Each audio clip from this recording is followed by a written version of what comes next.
What's up, guys? Welcome to G Whiskey. My name's Jeff. Now, this is a channel where I offer my thoughts, my opinions, and some scores on various whiskeys that I try. Now, if that sounds interesting, hit subscribe down below. And with that out of the way, why don't we jump into our review? We're looking at the new Dalmore 12 Sherry Cask Select. Stick around.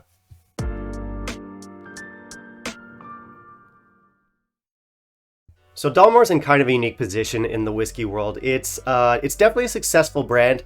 They sell very well. I think they're pretty popular at places like golf courses and country clubs and bars, so they do pretty well.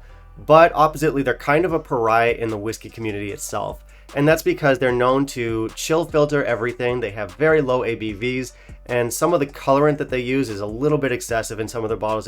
They have dark whiskeys that have no right being that dark. So they're a little bit of a pariah, and a lot of people in the whiskey world do kind of look down on them.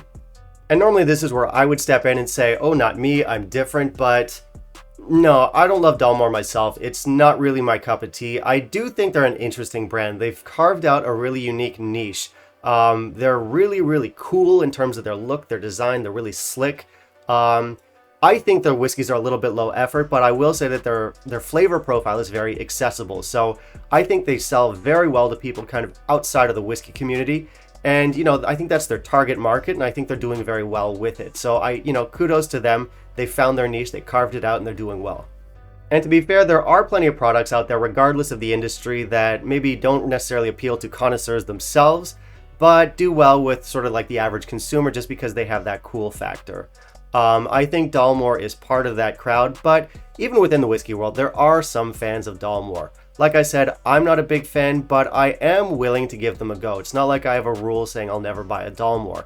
When I found that this one was coming out, I wasn't particularly excited, but then I found out that a couple of reviewers that I really respect were responding pretty well to it, so that kind of piqued my interest. So for our 12-year-old Sherry Cask Select, this is a pretty new one. It came out in October of last year. Initially, it only came out in the UK and select Asian markets, so places like here in Taiwan. For the production itself, obviously it's 12 years old. 10 of those years were in ex-bourbon barrels, and then you have a 2-year finish in both oloroso and PX sherry casks. I think the sherry casks come from 3 different suppliers in Spain. I can't pronounce any of their names, so I won't bother. And tell you what, to put it more romantically, this comes from European and American oak that's selected precisely for its active extractive qualities and crafted into casks. A bespoke sherry blend of aged oloroso and PX sherry is crafted by our coopers and further customized for each maker ahead of seasoning and filling the cask for a full finish of up to 3 years. So up to 3 years. All right, well, there you go.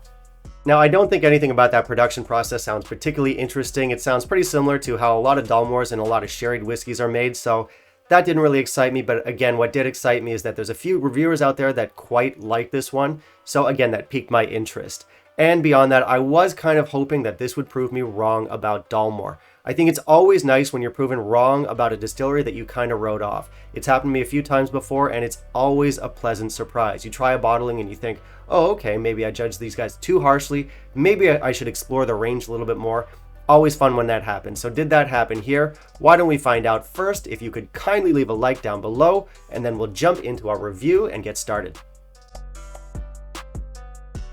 So for our specs here, it is, after all, a Dalmore, so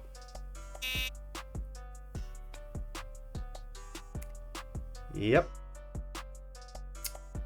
But at least it's a 43% whiskey instead of a 40% whiskey, so that's 3% above our average for Dalmore.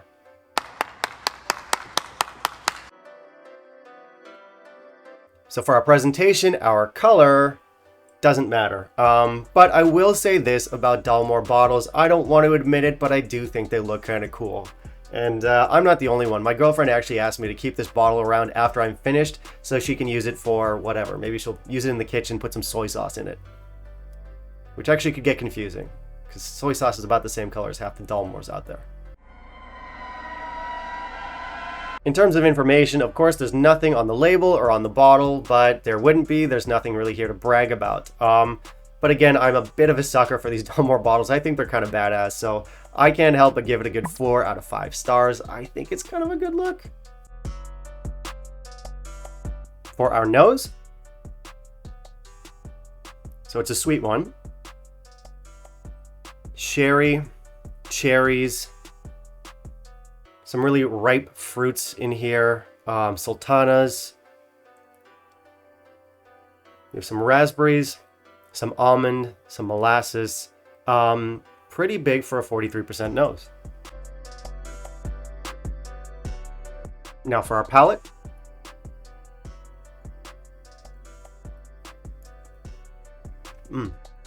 Oily with kind of like a thick, chewy flavor profile. You have molasses, you have tobacco, you have burnt toffee, you have milk chocolate, you have dark chocolate, you have cherries. Lots of stuff going on. There's also some black pepper, maybe some sweet orange notes like orange juice. Lots of stuff in here. Not a sherry bomb, but definitely a big, bold sherry blast. Now for the finish.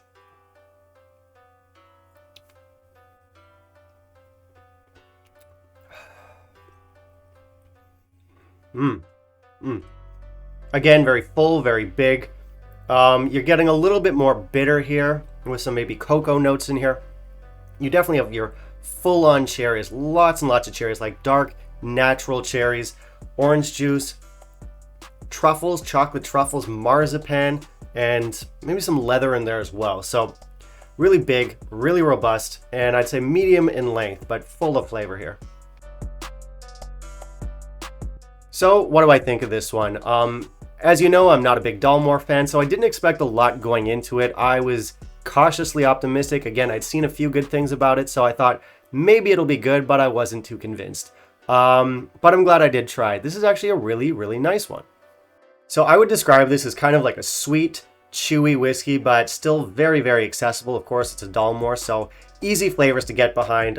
There's a lot of really big, really juicy, natural flavors, especially that cherry note, those dark cherries in there. They dominate a lot of the flavor for me, and I really, really dig it. But you have some other nice flavors in there as well. You have your chocolate, you have some leather, you have some gentle spices. They all come together really nicely. There's a good amount of complexity, and I'm surprised by how full this whiskey is at just 43%. So really, it is a pleasant surprise, and I'm really into it. Fantastic stuff. So I do think this one's really nice, and I am glad that I picked it up. I think for me, this is my favorite core range Dalmore. Now, I've never had the 18-year-old, not really motivated by it, but I have had the regular 12 and the regular 15. Compared to the regular 12, this is so much more complex, rich, full of flavor. It's a more interesting whiskey, and I would probably say the same thing compared to the regular 15 as well. I think there's more stuff going on here, and it's a really nice, full, rounded whiskey. It feels like Dalmore's actually putting in some effort and trying to win over some people in the whiskey community. And it seems like those efforts are starting to pay off. They certainly do with this one. I like this whiskey a lot, so for score, I'm going to give it an 88. I think it kind of showcases what Dalmore's capable of. I think they do have a good distillate. I think they do have access to some really nice casks, but it's just a matter of putting in more effort to appeal to whiskey drinkers. I think if they focused more on stuff like natural presentation, less colorant, less chill filtration, bigger, bolder flavors, I think they could win over a lot of people. This one, yeah, not naturally presented still, but I think it's going to be a more interesting whiskey for the whiskey drinker, if you will. So I'm really happy with it, and it's definitely exceeded my expectations. Now, in terms of value, this is going to be several pounds more than the regular 12. As I said, I like it a lot more than the regular 12. I like it a lot more than the regular 15, and this is going to be cheaper than the 15. I think this is the best effort from Dalmore we've seen so far. It does come off like a more opulent, more luxurious 12-year-old. So even though it is kind of expensive as a 12-year-old, I think it's justified in its price. So I do recommend it. If you like Dalmore, you'll like this one. And if you don't like Dalmore, you still might like this one. So I recommend giving it a try. And that'll be it for me today, guys. Thank you very much for watching. Do me a solid, hit subscribe down below, click that little bell icon, and smash the like. Now, of course, I do want to hear from you. Have you tried the Sherry Cask Select? What do you think of it? How does it compare to the other 12, the other Dalmores in general? Also, let me know down in the comments what you would like to see me review next, and I'll keep it in mind for my next video. Bye, guys.